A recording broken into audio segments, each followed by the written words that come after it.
जय हिंद दोस्तों। आज की क्लास में आप सभी का स्वागत है। आज हमारी परसेंटेज की तीसरी क्लास होने वाली है। आई होप आप सभी बहुत अच्छे होंगे और मेहनत से आप अपनी तैयारी कर रहे होंगे। ठीक है, तो आइए आज का पहला क्वेश्चन हम स्टार्ट करते हैं। आज का पहला क्वेश्चन है, ए अपनी आय का 20% बचाता है।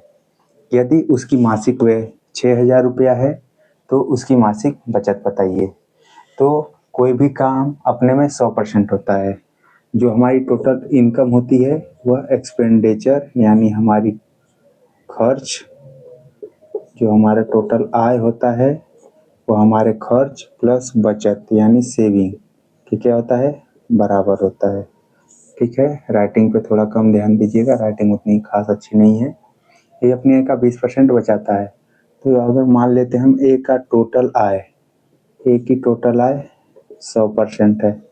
टोटल आय कितना परसेंट है, 100%। और 20% बचाता है तो उसकी बचत कितना परसेंट है, 20%। एक की बचत कितना परसेंट है, 20%।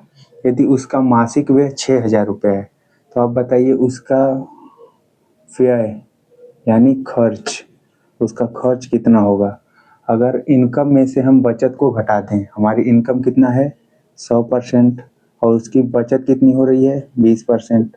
अगर आय में से हमने बचत घटा दिया तो हमको क्या मिल गया, खर्च। खर्च कितना परसेंट आ रहा है, 80%। ठीक है, और हमारा परसेंटेज के हिसाब से 80% खर्च है। लेकिन क्वेश्चन में कितना दे कि यदि उसकी मासिक व्यय मतलब एक महीने का व्यय कितना 1,000 रुपया है, 6,000 रुपया। ठीक, और हमारा खर्च 80%, मतलब जो हमारा 80% है इसके मासिक व्यय के क्या है, बराबर है। तो हम कह सकते हैं कि 80% इज इक्वल टू 6,000 रुपये। ठीक है, अब यहाँ से हम 1% का मान निकाल लेंगे। आप सभी ने बचपन से ही पढ़ा होगा, अगर हमको ढेर सारी वस्तुओं का मूल्य पता है, एक वस्तु का मूल्य पता होता है तो टोटल मूल्य बट्टे टोटल वस्तु कर देते हैं। तो वही काम यहाँ भी करेंगे। ये 6,000 और ये 80 इधर आ जाएगा। ठीक है, और हमसे मान किसका पूछा है, उसकी मासिक बचत बताइए। और हमारा मासिक बचत कितना है, 20%। तो 20% का हमको क्या बताना है, मान। और आपने फिर से पढ़ा होगा वही सवाल कि अगर एक वस्तु का मूल्य पता है और ढेर सारी वस्तुओं का मूल्य पता करना है तो उससे क्या कर देते हैं, गुणा। तो इधर क्या हो जाएगा, 6,000 बटे 80 गुणे 20। काट दीजिए, एक जीरो से एक जीरो, दो एक कम दो, दो चौके 8। अब 4 से काट दीजिए, 4 एक कम 4, हाथ में आया 2 का और जीरो, 20, 4 पचे 20 और डबल जीरो, 1500 एक कम 1500 रुपया। ये इसकी क्या हो जाएगी, मासिक बचत। इसकी क्या हो जाएगी, मासिक बचत। पहला क्वेश्चन आपका। ठीक है, समझ में आ गया होगा। आप एक बार नोट कर सकते हैं। इसको एक और तरीके से कर सकते हैं हम इस सवाल को। सेम यही सवाल हम एक दूसरे तरीके से कर सकते हैं। परसेंटेज पढ़ रहे हैं तो ये सवाल आपको बेसिक था। ठीक है, इसको करने का सिंपल सा तरीका है। तो कितना परसेंट बचा था, 20%। तो आप लोगों ने पहले क्लास में सर से पढ़ा होगा, इसको हम रेशियो में चेंज कर लेते हैं। 20% मतलब प्रतिशत को साधारण भिन्न में बदल लेते हैं। प्रतिशत को साधारण भिन्न में बदलने के लिए सबसे क्या कर देते हैं, भाग। अगर इस तरह नहीं याद हो रहा है तो सिंपल से याद रखिए, प्रतिशत को हटाना है, नीचे 100 लगाना है। ठीक है, तो काट लीजिए, एक जीरो से एक जीरो, दो एक कम दो और दो पचे 10। ठीक है, तो ये जो हमारी नीचे वाला आपने ऊपर पढ़ा होगा, ऊपर हमेशा अंश होता है और नीचे वाले को हम क्या कहते हैं, हर।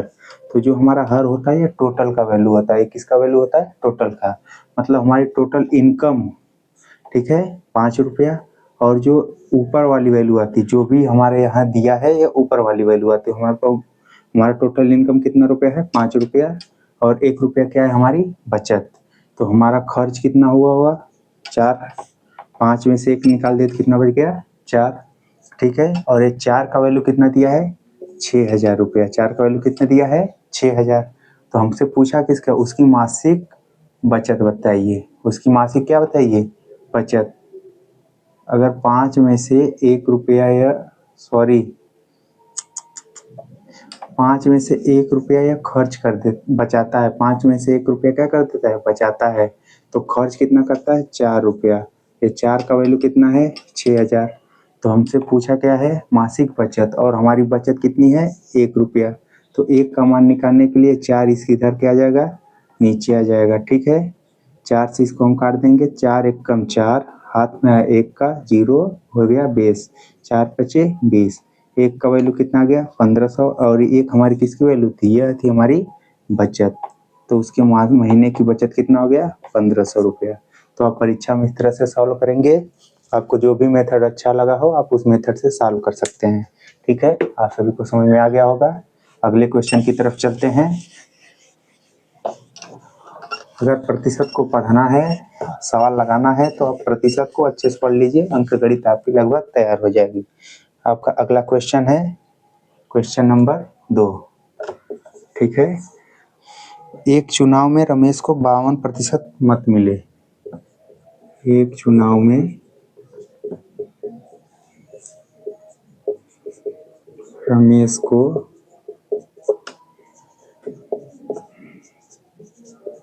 52% मत मिले।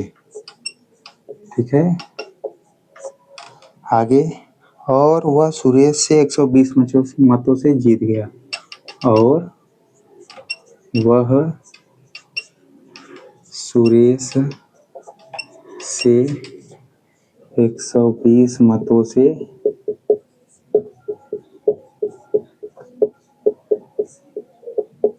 जीत गया। यदि केवल 2 उम्मीदवार थे, यदि केवल कितने उम्मीदवार थे 2 उम्मीदवार थे, यदि केवल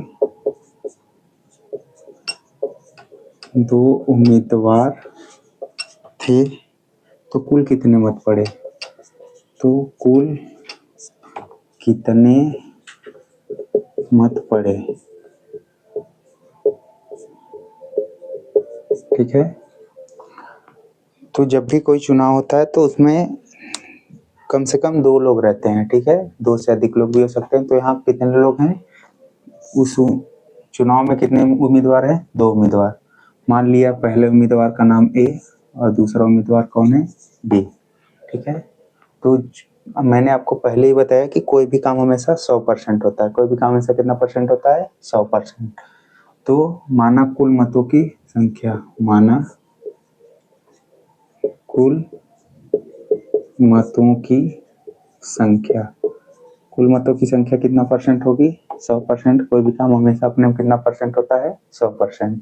ठीक है, और पहला है रमेश। ठीक है, तो रमेश को प्राप्त मत, रमेश को प्राप्त मत, रमेश को प्राप्त मत प्रतिशत कितना है 52%। कितना परसेंट 52%। अगर चुनाव में कितने उम्मीदवार हैं 2। ठीक है, और टोटल परसेंट कितना है मतों की संख्या 100%। रमेश को प्राप्त हुआ 52%, तो दूसरा उम्मीदवार कौन है सुरेश, दूसरा कौन है सुरेश, तो सुरेश को कितना परसेंट मत प्राप्त हुआ होगा। ठीक है, तो अगर हम 100 में से अगर हम रमेश के मत को निकाल दें तो हमको किसका मत मिल जाएगा सुरेश का। ठीक है, तो 100 में से 52 घटा दिए तो 0 में से 2 गया 8, यहाँ बचा 10। ठीक है, यहाँ से हासिल लिए थे तो 9, 9 में से 5 गया 4, मतलब सुरेश को कितना मत प्राप्त हुआ 48%। रमेश को कितना मत प्राप्त हुआ 52%। आगे सवाल कह रहा है कि वह सुरेश से 120 मतों से जीत गया। इस पॉइंट पे फोकस करिए, वो कितने मतों से जीत गया 120 मतों से। 120 मत मतलब कि रमेश और सुरेश के वोट के बीच में 120 वोट मत का क्या होगा अंतर हुआ होगा, तब भी रमेश सुरेश से क्या किया जीत गया। यहाँ पे 120 मत हैं। ठीक, लेकिन हमारे हिसाब से परसेंटेज के हिसाब से रमेश को 52% मत प्राप्त हुए और सुरेश को 48, मतलब इन दोनों के मतों का अंतर कितना है 120 रुपया। तो हम यहाँ पे कर सकते हैं कि रमेश और सुरेश के मतों का अंतर कितना है। ठीक है, 52 माइनस 48%, माइनस कर दीजिए, 52 में से 48 जाएगा 4%। हमारे हिसाब से इनके मतों के बीच का अंतर कितना है 4%। यहाँ पे 120, मतलब ये 4% जो हैं ये 120 मत के क्या हैं बराबर है, 120 मत के क्या हैं बराबर हैं। ठीक, तो पूछ रहा है कुल कितने मत पड़े। ठीक, कुल कितने मत पड़े, तो हमने क्या माना कुल मतों की संख्या क्या माने 100%। हमको मान किसका पता है 4% का, तो हम 1% का मान निकाल लेते हैं। पिछले सवाल में मैंने आपको बताया कि अगर ढेर सारी वस्तु का मूल्य पता हो, एक वस्तु का मूल्य पता करना हो तो भाग कर देते हैं। आपने बचपन में पढ़ा था, सेम वही लॉजिक है। अगर 4 का मूल्य पता, 1 का मूल्य पता करना है तो 120/4 हो जाएगा। अब हमको प्राप्त कितना करना है, कुल मतों की संख्या। कुल मत कितने हैं 100%, ठीक। तो अगर हमारे पास 1 का मान 120/4 है, ठीक, तो 100 का मान क्या हो जाएगा 120/4 गुणे 100।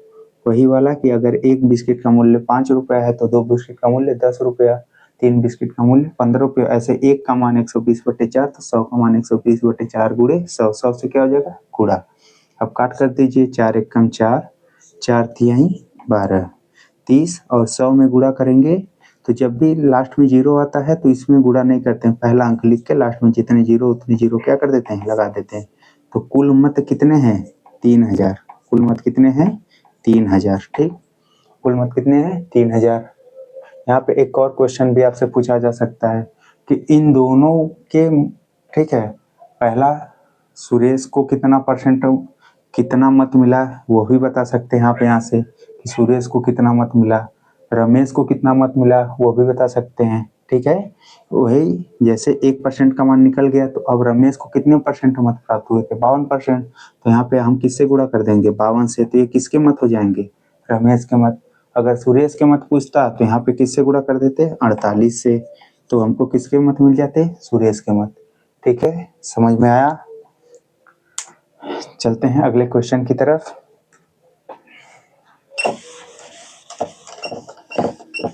और जब भी आप सवाल लगाइए तो ऐसे क्वेश्चन को प्रैक्टिस किया करिए, ठीक है।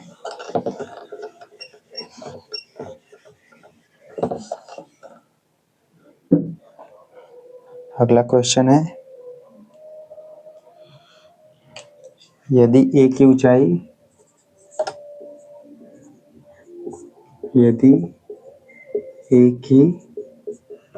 ऊंचाई, ठीक है, बी से 20% कम है, बी से 20% कम है। हो सकता है मेरी जो लिखने की आदत है वो छोटे छोटे लिखने की आदत है, ठीक है, इसमें सुधार करने की कोशिश करूंगा।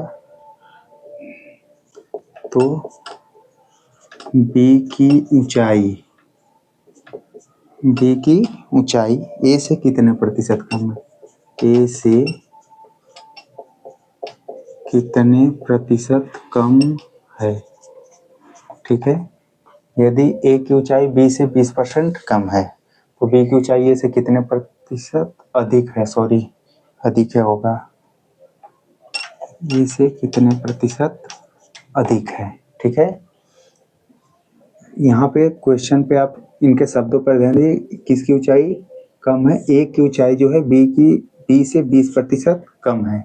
इसको हम दो तरीके से लगा सकते हैं। तो पहला तरीका, ठीक है, मेथड 1, बी से 20% क्या है, ए की ऊंचाई कम है, तो हम मान लेते हैं, माना बी की ऊंचाई 100%, बी की ऊंचाई कितना मान लेते हैं 100%।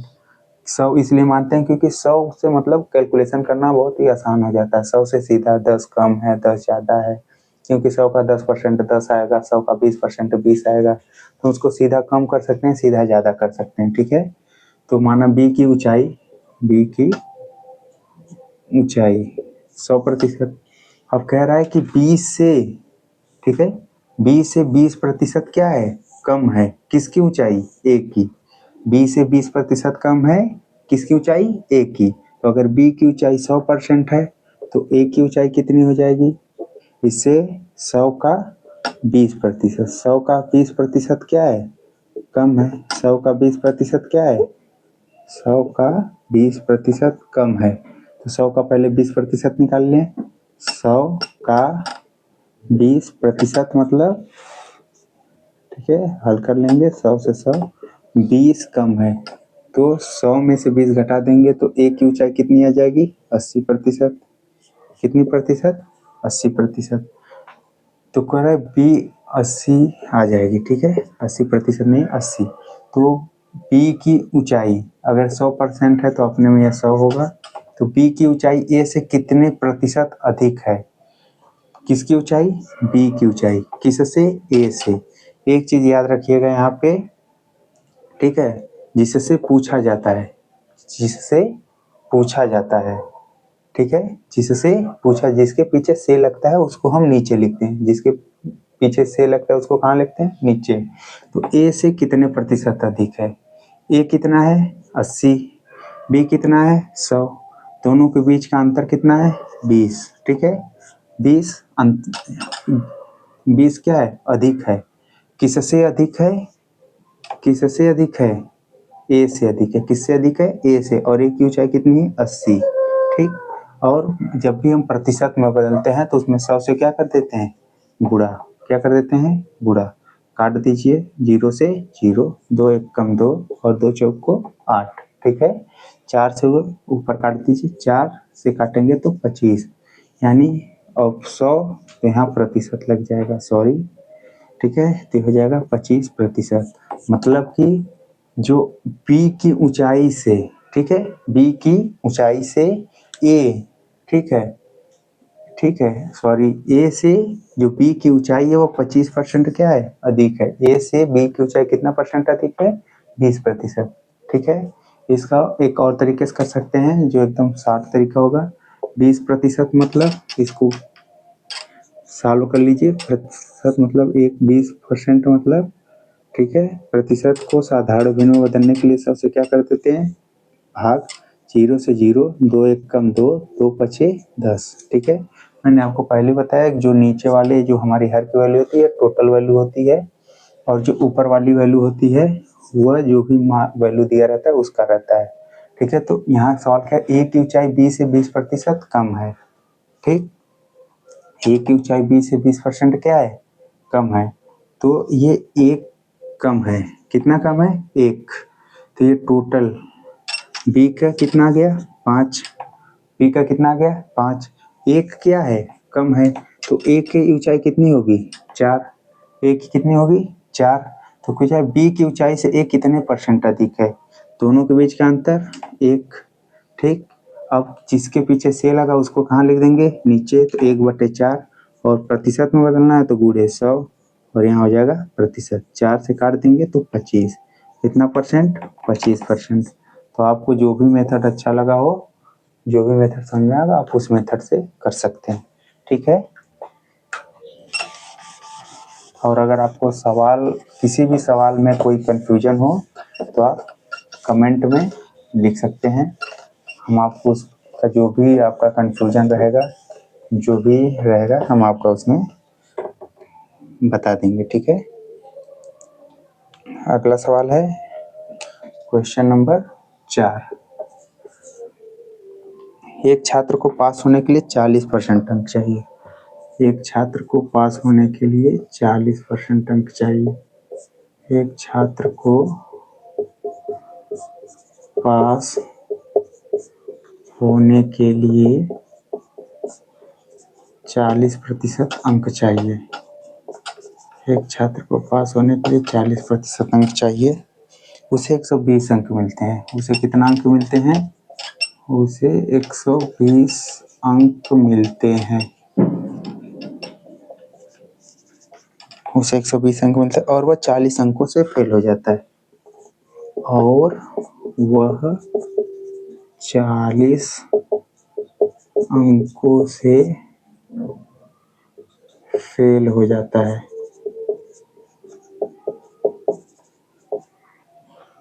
अधिकतम अंक क्या है, अधिकतम अंक क्या है,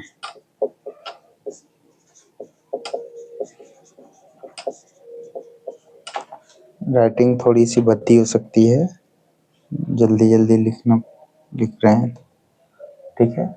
अब सवाल आपके हैं, एक छात्र को पास होने के लिए 40% अंक चाहिए, कितने परसेंट, अगर अगर आपको परीक्षा में पास होना है तो आपको 40% लाने क्या है, अनिवार्य है, ठीक है।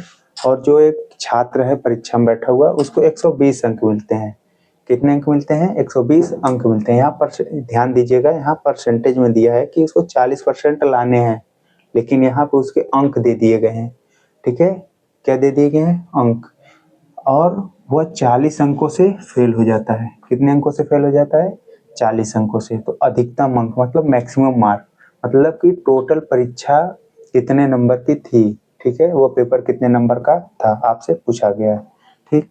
तो कोई भी काम हमेशा अपने में 100 सॉरी माफ कीजिएगा, कोई भी काम हमेशा अपने में कितना परसेंट होता है, 100%। तो मानव परीक्षा का मैक्सिमम मार्क, थोड़ा सा इधर लिख देते हैं आपको साफ साफ दिखेगा, ठीक है।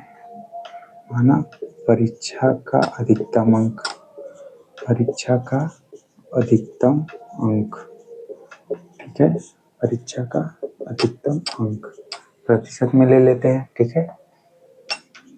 अंक प्रतिशत 100, कितना परसेंट, 100%। परीक्षा का अधिकतम कितना परसेंट है, 100%। और अगर आपको पास होना है परीक्षा में तो कितने परसेंट अंक चाहिए, 40% अंक। अगर आपको केवल पास होना है, ठीक है, तो पास होने के लिए कितने अंकों की जरूरत है, पास होने के लिए कितने प्रतिशत अंक लाने होंगे, 40%। कितने प्रतिशत, 40%।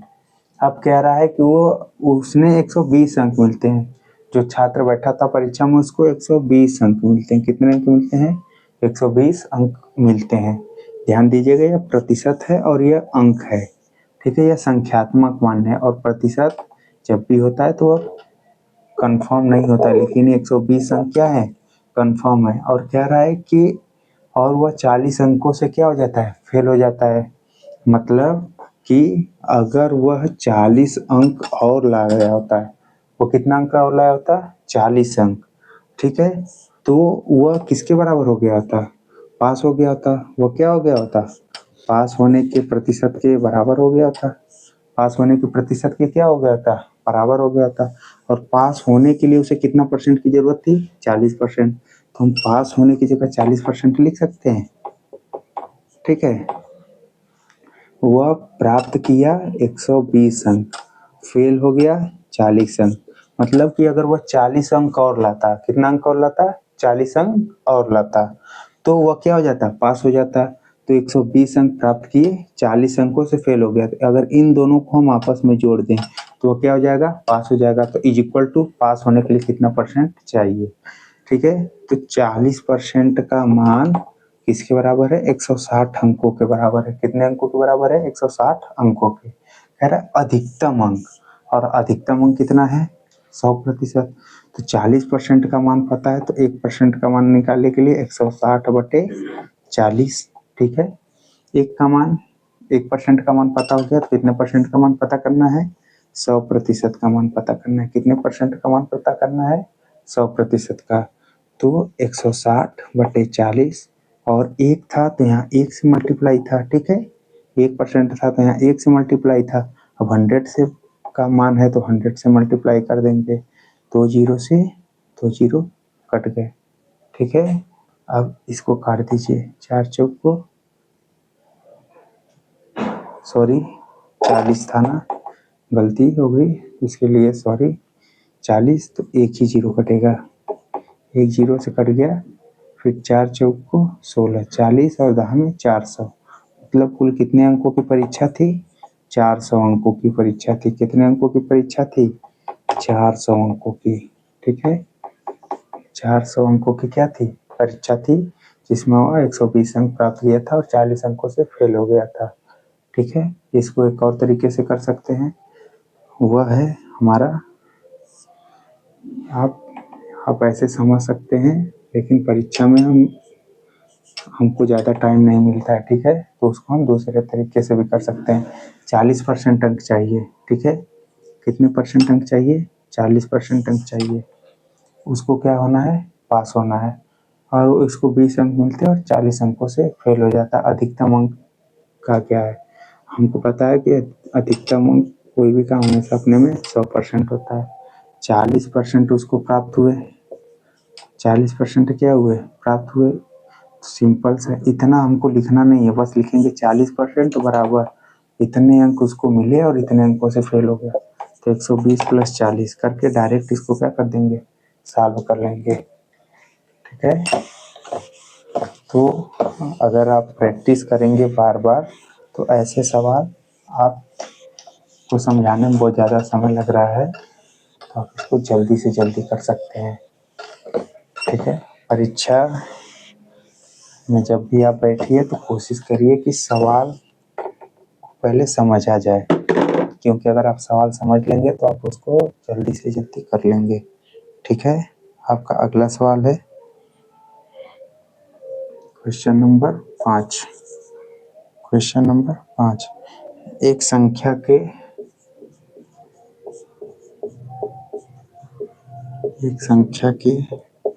60% का 3/5 भाग 3/5 भाग 36 है।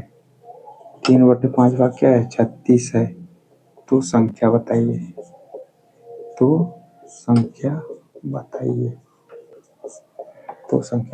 एक संख्या के 60% का मान, इसको मतलब अगर बेसिक करना चाहे तो माना एक संख्या क्या है, माना संख्या बराबर यक्स का 60%। तो संख्या का 60% मतलब आपसे प्रश्नानुसार क्या कह रहा है?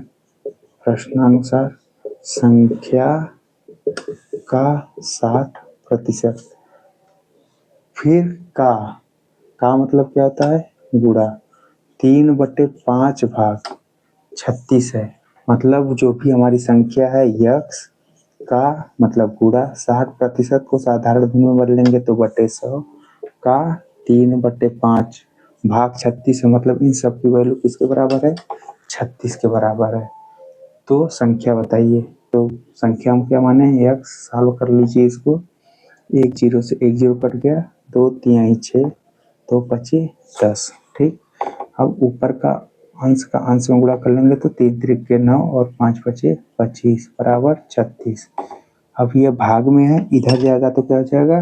गुणा, और ये गुणे में इधर आएगा तो क्या हो जाएगा? भाग में हो जाएगा 36 गुणे 25 बटे 9। 9 चौक को 36 और 25 चौक को 100। हमारा यक्स का मान कितना हो गया? 100। और ये यक्स हमारा क्या था? वह संख्या थी। तो हमारी संख्या क्या हो गई? 100। ठीक है, समझ में आ गया होगा आपको। अगला क्वेश्चन, जो आपको क्वेश्चन बताया जाता है बस आपको यही क्वेश्चन करके रखना ही देना है। ठीक है ना, आप इसको प्रैक्टिस करिए, क्योंकि प्रैक्टिस जितना करेंगे उतना ही आपको अच्छा रहेगा। ठीक है, अगला जो है, एक चुनाव में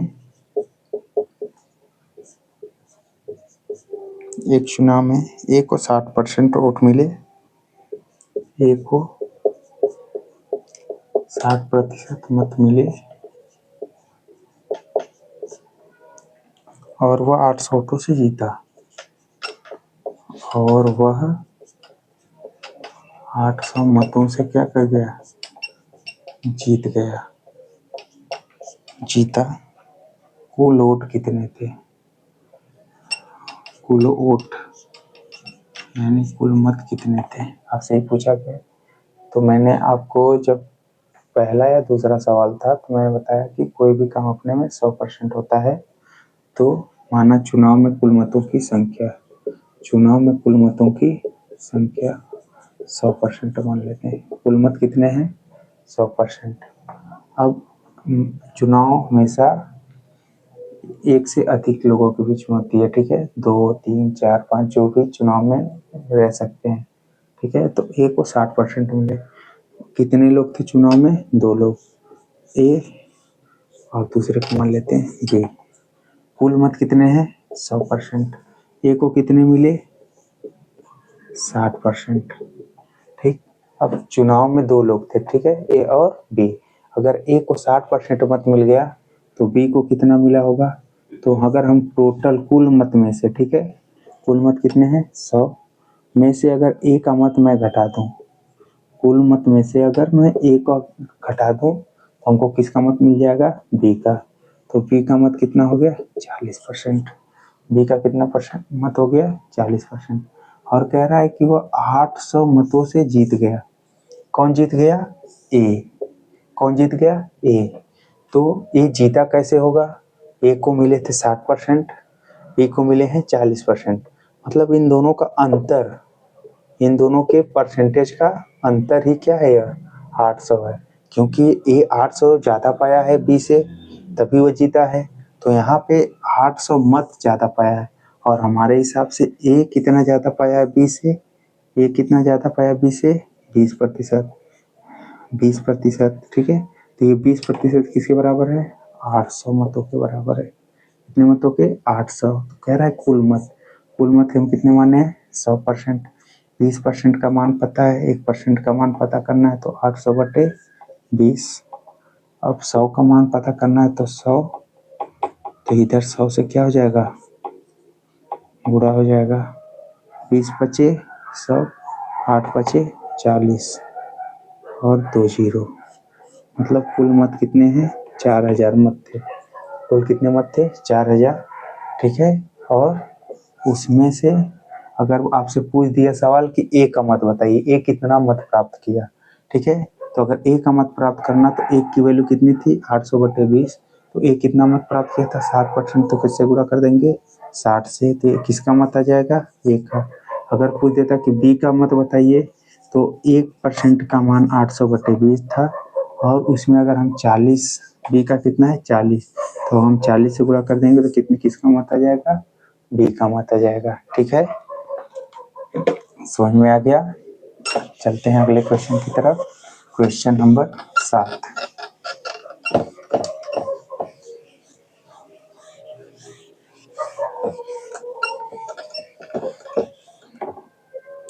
क्वेश्चन नंबर 7 कह रहा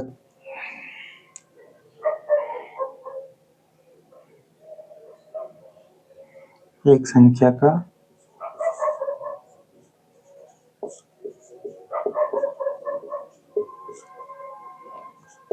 45% 135 है। ये तो एकदम इजी सवाल है। वह संख्या बताइए। वो क्या बताइए? संख्या बताइए। संख्या का 45%। तो माना संख्या बराबर यक्स। प्रश्नानुसार संख्या क्या है? यक्स का मतलब गुणा 45% क्या है? 135। मतलब संख्या का 45% किस बराबर है? 135 के। प्रतिशत को साधारण गुण में बदलने के लिए 100 से क्या कर देते हैं? भाग के बराबर 135। यह भाग इधर जाएगा तो क्या हो जाएगा? गुणा, और यह गुणा है यक्स का 45 में इधर आएगा, तो 45 से 135 में भाग कर दीजिए, ठीक है। तो डायरेक्ट काटना चाहें तो आप काट दें। 45 दिया 135, और 100 का 3 में गुणा करेंगे तो 300। और वह संख्या यक्स क्या थी? हमारी संख्या थी। और वो पूछा क्या है? वह संख्या। तो वह संख्या क्या है? यक्स, ठीक है। तो वह संख्या क्या है? यक्स। समझ में आ गया होगा आपको। ये बहुत इजी सवाल था। अगला सवाल है आपका, भिन्न 2/5 को प्रतिशत में बदलें। Question number 8। एक आयत की लंबाई 10% बढ़ाई जाती है। एक आयत की लंबाई 10% बढ़ाई जाती है, और चौड़ाई 20% कम कर दी जाती है। और चौड़ाई 20% कम कर दी जाती है। तो क्षेत्रफल में परिवर्तन बताइए। क्षेत्रफल में परिवर्तन बताइए, ठीक है। एक आयत की लंबाई 10% बढ़ाई जाती है, और चौड़ाई 20% कम कर दी जाती है। तो आयत आपने पढ़ा होगा, ठीक है। ये होता है हमारा आयत, ये होती है हमारी लंबाई यानी लेंथ, इसको हम शॉर्ट में एल लिख देते हैं। और होता है चौड़ाई यानी विड्थ, चौड़ाई इसको डब्ल्यू लिखते हैं। लंबाई और चौड़ाई, ठीक है। तो आयत का क्षेत्रफल, सबसे पहले पूछा आयत के क्षेत्रफल में परिवर्तन, तो हमको पता होना चाहिए आयत का क्षेत्रफल। तो आयत का क्षेत्रफल बराबर क्या होता है, लंबाई गुणे चौड़ाई। किसी भी एरिया का क्षेत्रफल निकालने के लिए उसकी लंबाई और चौड़ाई का आपस में क्या कर देते हैं, मल्टीप्लाई कर देते हैं। ठीक है, तो आयत का क्षेत्रफल लंबाई और चौड़ाई, ठीक है, लंबाई गुणे चौड़ाई, सॉरी। एक आयत की लंबाई 10% क्या कर दी जाती है, बढ़ा दी जाती है। इसको हम दो तरीके से कर सकते हैं। पहला तो एक फार्मूला आता है, ठीक है, अगर बढ़ाई या घटाई जाती है तो पहले पहला तरीका 10%, 10% का मान क्या आता है, 1/10। ठीक है, अब ये डायरेक्ट कैसे आया है, चलिए बता देता हूँ। 10% को साधारण में बदलने के लिए सबसे क्या कर देंगे, हाफ, 0 से 0, 10% का मान 1/10 बढ़ाई जाती है। ये हमारा होता है मतलब बेस वैल्यू, जो भी हमारा टोटल वैल्यू होता है। इसमें +1 बढ़ाई जा रही है तो प्लस क्या हो जाएगी, 1। तो हमारी पुरानी वैल्यू 10 थी और नई वैल्यू क्या हो गई, 1 बढ़ गई, क्या होगी, 11। ठीक, और चौड़ाई 20% कम कर दी जाती है। चौड़ाई 20% क्या कर दी जाती है, कम कर दी जाती है। तो 20% मतलब 20/100, 0 से 0, 2 1 कम 2, 2 बचे 10। टोटल वैल्यू इसमें से एक क्या कर दी गई, कम कर दी गई। एक क्या कम कर दी गई, कम। तो पहले कितनी थी, 5, एक कम कर दी गई तो कितनी हो गई, 4। ठीक, तो मैंने अभी बताया कि क्षेत्रफल निकालने के लंबाई और चौड़ाई का क्या कर देते हैं, गुणा। तो हम निकाल देते, पहले हमारी कितनी थी, 10 बचे 50, पहले हमारा था 50, अब कितना हो गया, 11 गुणे 4 बराबर 44। पुराना जो था क्षेत्रफल हुआ था 50, और जो नया क्षेत्रफल आया क्या हो गया, 44। तो परिवर्तन, पहले 50 था अब 44 हो गया, क्या हो गया, कम हो गया। कितना कम हो गया, -6। ठीक, तो प्रतिशत परसेंट माइनस क्या हो गया, 6 कम हो गया। किससे कम हुआ है, 6 जो था किससे कम हुआ है, 50 से। तो परिवर्तन पूछा है प्रतिशत में, ठीक है, तो प्रतिशत को बदलने के लिए सबसे क्या कर देते हैं, गुणा और प्रतिशत का चिन्ह लगा देते हैं। ठीक, 50 से कम 50, 50 दूनी 100, कितना परसेंट परिवर्तन हुआ है, 12% का क्या हुआ है, परिवर्तन हुआ। ठीक, और यहाँ माइनस में था तो ये क्या हो गया, 12% की कमी हुई है, 12% की क्या हुई है, कमी हुई है। तो आयत के क्षेत्रफल में 12% की कमी आई है। ठीक है,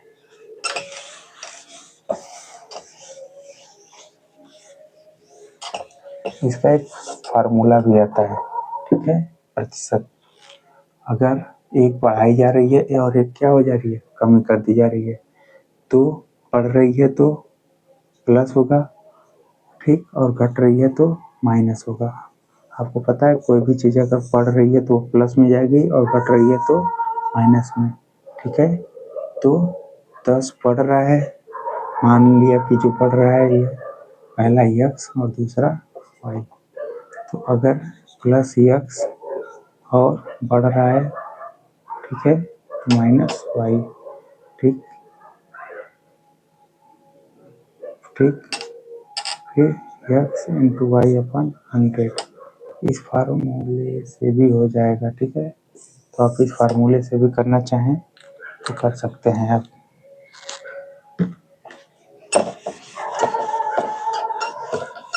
अगला सवाल, क्वेश्चन नंबर 9।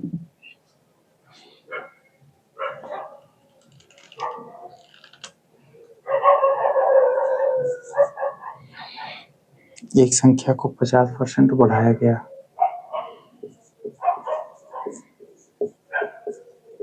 एक संख्या को 50% बढ़ाया गया। आगे क्या कह रहा है, मूल संख्या प्राप्त करने के लिए इसे कितना प्रतिशत घटाना होगा। मूल संख्या प्राप्त करने के लिए इसे कितना प्रतिशत घटाना होगा। ठीक, संख्या को 50% बढ़ाया गया। ठीक, पहला बेसिक तरीका है, आपको बता देती हूँ। कोई भी काम को हमेशा 100% मानिए। माना वो संख्या कितना परसेंट है? 100%। कितना परसेंट है? 100%। ठीक। अब 50% बढ़ाया गया तो नई संख्या, हमारी नई संख्या क्या बन जाएगी? 100। जब भी बढ़ेगा तो मूल संख्या का ही बढ़ेगा, तो 100 का 50% याद कर लीजिए। 100 का 50%, इसको बदल लीजिए। 100 का 50%, यानी 50 बढ़ ही गया है। ठीक है, 50 क्या है? बढ़ी है। तो पहले 100 था, 50 बढ़ गया तो कितना हो गया? 150%। कितना परसेंट? 150%। ठीक। कह रहा है मूल संख्या, मतलब जो हमारी मूल संख्या को प्राप्त करने के लिए कितना परसेंट घटाना होगा। तो हमारी पहले थी 100, बाद में हो गई 150। तो 150 से 100 प्राप्त करना है तो कितना घटाना होगा? तो 150 से 100 जाने के लिए कितना घटाना होगा? 50। किससे घटाना होगा? जो उसके पीछे से आए उसको लिखते हैं नीचे। किससे घटाना होगा? 150 से। प्रतिशत, तो प्रतिशत को बदलने के लिए गुणे 100। 1 0 से 1 0, 5 दूनी 10, 5 तिहाई 15। ठीक। अब गुणा करिए, 50 का दोनों गुणा करेंगे 100/3। इससे इसको भाग करिए, 3 त्रिके 9, हासिल 1 0 10, फिर 3 त्रिके 9, 33 से 1/3% क्या होगा? घटाना होगा। जो हमारी संख्या थी 100% थी, 50% बढ़ाए तो 150% हो गई। ठीक। मूल संख्या प्राप्त करने से इसे कितना परसेंट कम करना होगा? कितना कम करना होगा? दोनों के बीच का अंतर 50। किससे कम करना होगा? 150 से। ठीक। और प्रतिशत में बदलने के लिए पूरे 100 से क्या कर दिया? गुणा कर दिया। हमारी संख्या कितना परसेंट आ गई? 33 से 1/3%। ठीक। अब इसको एक तरीके से और कर सकते हैं हम लोग। ठीक है, दूसरा मेथड जो आप परीक्षा में इसको यूज करेंगे तो ये ज़्यादा अच्छा रहता है। 50% का मतलब 50/प्रतिशत में बदलेंगे तो 100, मतलब 1/2। ठीक। मूल संख्या जो हमारी संख्या है, नीचे वाली मूल संख्या 50% बढ़ाया गया। कितना बढ़ाया गया? 50%, मतलब +1 हुआ। कितना हुआ? +1। हमारी जो पुरानी संख्या है, जो हमारी मूल संख्या, पुरानी संख्या मतलब मूल संख्या, मूल संख्या कितनी है? 2। ठीक है, यह जो होता है परसेंटेज का जो भी मान आता है, यह पूर्ण मान नहीं होता है। ठीक है, और इसमें +1 हुआ मतलब 50% बढ़ी, मतलब +1 हुआ। तो 2 में +1 हुआ तो हो गई 3, ये हमारी हो गई नई संख्या। कौन सी संख्या? नई संख्या। अब हमको नई संख्या से पुरानी संख्या प्राप्त करना है तो हमको क्या करना पड़ेगा? घटाना पड़ेगा। कितना घटाना पड़ेगा? 1। किससे घटा रहे हैं हम? 3 से। जो हमारी नई संख्या से घटा रहे हैं, तो जिसके पीछे से लगता है उसको हम नीचे लिख देते हैं। और किसी भी भिन्न को प्रतिशत में बदलने के लिए सबसे क्या कर देते हैं? गुणा और प्रतिशत का चिन्ह लगा देते हैं। 3 से इसको काट देंगे तो हो जाएगा 33%। ठीक है, समझ में आ गया होगा आपको। अगला क्वेश्चन।